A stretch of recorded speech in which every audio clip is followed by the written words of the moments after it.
हे friends, दोस्त यार, मैं आपको यहाँ बताऊँगा कैसे आप नूब अमेचर होते हुए भी आप कैसे स्क्वाड वाइप कर सकते हैं। सिर्फ 3 मेजर रूल्स यू फॉलो करके, एक सजेशन मान के और एक बेसिक और मेजर फंडामेंट मान के। सबसे पहला तो रूल है यार टीपीपी। हमेशा टीपीपी में रहें। सब यही बोलेंगे और ये सच भी है कि मैक्सिमम टीपीपी में है, क्योंकि आपको कहाँ अगर टीपीपी में नहीं है आपको कहाँ से पड़ेगा आपको खुद नहीं पता है। जैसे मैं यहाँ पर टीपीपी में हूँ, ठीक है। दूसरा फंडा है यार, जब स्क्वाड वाइप कर रहे हो तो ये देखो कि सारे बंदे उनके अलग अलग होने चाहिए, या फिर अलग अलग करो कैसे भी करके आप, ठीक है। वो आपके ऊपर है कि आप कैसे उनको अलग करते हो, क्योंकि अगर सब एक साथ रश करेंगे तो आप नहीं सर्वाइव करोगे। जैसे ये भी बंदा लगाया और मर गया, ठीक है। तो मेन चीज़ ये है। और तीसरा, हमेशा पोजीशन चेंज करते रहो। आप एक ही पोजीशन में होगे तो सारे बंदे आपको वहीं पर आके मारेंगे या नहीं, ठीक है। तो ये सारे वीडियो आपको बस ये 3 बेसिक चीज़ ही देखने मिलेगी।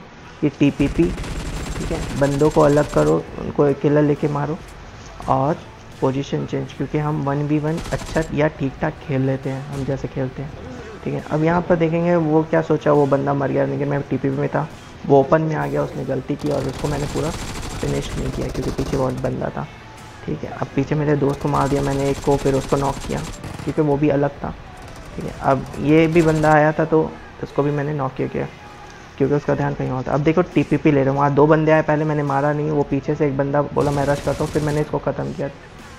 अब वो पीछे से बंदा आया, मैंने पोजीशन चेंज की, फिर इसको ख़त्म किया। अब फिर इसको ख़त्म करने के बाद मैंने फिर पोजीशन चेंज किया और उसके थर्ड बंदे को भी मैंने नॉक कर दिया, फोर्थ बंदा उसका किसी और ने मार दिया। तो ये 3 फंडामेंटल चीज़ें। और जो मेन चौथी चीज़ जो मैं सजेशन के लिए बोल रहा था, वो किल सिक्योर करना, कि किल सिक्योर कब करें, ठीक है। अब किल सिक्योर तब करना है जब आपके पास कोई और बंदा उस एनिमी का ना आए। जैसे ही आपको लगा कि नहीं है तो तब आप उसका किल सिक्योर कर लो। जैसे मैंने यहाँ नॉक किया, मुझे लगा पीछे कोई बंदा है, ठीक है, तो मैंने पीछे देखा गया, उसको मारने के लिए नहीं गया क्योंकि मेरे को ठीक से देख भी नहीं रहा था वो, तो पीछे गया तो फिर मेरे को फुट स्टेप की आवाज़ आई, ठीक है। तो एक बंदा वो टीपीपी ले रहा था, बट वो भी अभी आया होगा, तो मैं उसको नॉक कर देता हूँ। अब मैं यहाँ पर तुरंत फिनिश कर देता हूँ क्योंकि उसके साथ कोई और बंदा नहीं था। यहाँ पर हम सिक्योर करते हैं। जैसे प्रो बंदे होते हैं उन लोग नॉक करके छोड़ देते हैं, लेकिन हम नॉक करके छोड़ेंगे तो उसको रिवाइव मिल जाएगा और उन लोग घुस के अपन मार देंगे। तो ये हमारा बेसिक फंडा है कि हम किल करें, फिनिश करें, जब तो उसका दूसरा बंदा आसपास ना हो तुरंत फिनिश कर दो, तुरंत फिनिश, वेट करने की ज़रूरत नहीं है। ठीक है, तो मैं यहाँ पर फिनिश करता हूँ। वो अपने जिसको मैंने पहले नॉक किया था उसको रिवाइव करने जाता है वो, और फिर मेरे को पता रहता है वो नॉक कहाँ हुआ था, तो फिर मैं जाता हूँ उनके पीछे पीछे, उसको पता नहीं था मैं उसके पीछे आ रहा हूँ। मैं टीपीपी लेता हूँ, वो जैसे ही उसको रिवाइव करने जाता है मैं फ्री फायर देकर उन लोगों को मार देता हूँ। सिंपल सा बेसिक फंडा, एक सजेशन। और सबसे मेन इंपॉर्टेंट जो मैं आपको बता रहा था वो होता है patience. Patience is the key, इससे बड़ा चीज़ नहीं होता। ये सब चीज़ आप सीख लोगे, लेकिन पेशेंट रहोगे तो कब फायर कब जाना है ये नहीं कर सकते। जैसे यहाँ पर, ठीक है, अब यहाँ पर मैं जब टीपीपी ले रहा हूँ तो मैंने पेशेंस रखा यहाँ पर कि वो बंदा आएगा, इसका बंदा ओपन में, तब जाना है। ओपन में आया तुरंत मार दिया मैंने।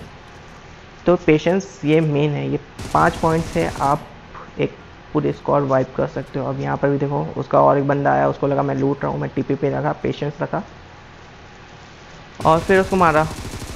थोड़ा मिस हो गया और मैं इसको यहाँ पर ख़त्म कर देता हूँ, ठीक है। अब यहाँ पर भी वही है, इसके सारे बंदे अलग थे, एक बंदा मेरे सामने खड़ा था उसको मैंने मार दिया, ठीक है। फिर उसके सारे बंदे अलग अलग थे। मैंने सोचा ग्रेनेड से कम अगर नॉक हो गया या फिर किल हो गया तो मेरे लिए अच्छा है, बट ऐसा कुछ हुआ नहीं।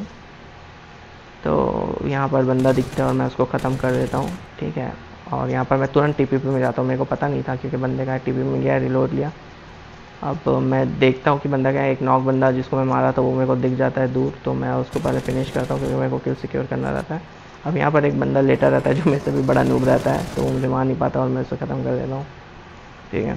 तो यहाँ पर ख़त्म करने के बाद अब यहाँ पर मिलिट्री बेस में जो रहता है, ये टीपीपी ले रहा था बट मार नहीं पाया, तो मैं इसको टीपीपी में लेके इसके फ्रेंड्स लोग आते हैं उन लोगों को मारता हूँ, फिर मैं टीपीपी में जाता हूँ, फिर मैं फ्रेंड्स को। अब यहाँ पर मैं क्या कर रहा हूँ, उन पर रश नहीं करूँगा, उनको नॉक तो कर देगा क्योंकि मेरे को पता नहीं चौथा बंदा कहाँ है उनका, इसलिए मैं उनको छोड़ देता हूँ। और मेरे को लेफ्ट साइड से आवाज़ आ जाती है, वो मेरे को मारने की कोशिश करता है लेकिन मिस कर देता है, मैं टीपीपी में मिस हो जाता हूँ क्योंकि बैक फायर आती है उसको बचाने के लिए, बट मैं बच जाता हूँ।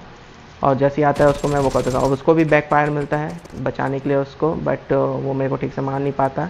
और मैं अपना टीपीपी में रह के किल सिक्योर करता था ताकि वो मेरे को मार ना पाए, पीछे वाला बंदा उसका। फिर अब क्योंकि एक ही बंदा बचा मैंने देख लिया, तो फिर उसको मारने जाता हूँ और यहाँ पर एक स्क्वाड वाइप करता हूँ। अब यहाँ पर मैं जब उन फ्रेंड्स के साथ खेला था, यहाँ मैं मारने की कोशिश किया, बट मेरी एम उतनी अच्छी नहीं है, तो वो मरता नहीं है और मेरा एक दोस्त नॉक हो जाता है। तो फिर वो एक बंदा रश करता है। अब यहाँ पर उसने ये गलती की कि ओपन में रश किया उसने, और मेरी गलती ये हुआ कि मैं ओपन में उसको मारने गया था, तो मेरे को बहुत डैमेज मिलता है। तो फिर मैं जैसे तैसे बच जाता हूँ उन लोग की गलती से, लोग मार नहीं पाते। इसको मैंने मारा TPP में रह के, क्यों, और TPP में रह के मारने का फ़ायदा हुआ कि उसके बंदे मेरे को उसको बैकअप नहीं दे पाए, मेरे को मार नहीं पाए। तो एक पीछे आके मैं दूसरे उसके बैकअप देने वाले बंदे को मारता हूँ। अब यहाँ पर 3 जन क्योंकि नॉक है, तो हम लोग रश कर देते हैं, मैं और मेरा दोस्त, और वो अपने एक फ्रेंड को रिवाइव कर रहा होता है।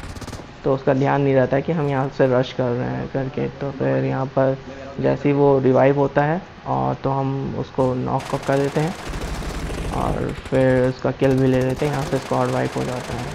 तो फ्रेंड्स, ये 4 चीज़ देख के और ये 4 चीज़ मैं 5 चीज़ फॉलो करके ये स्क्वाड वाइप करूँगा स्लोली।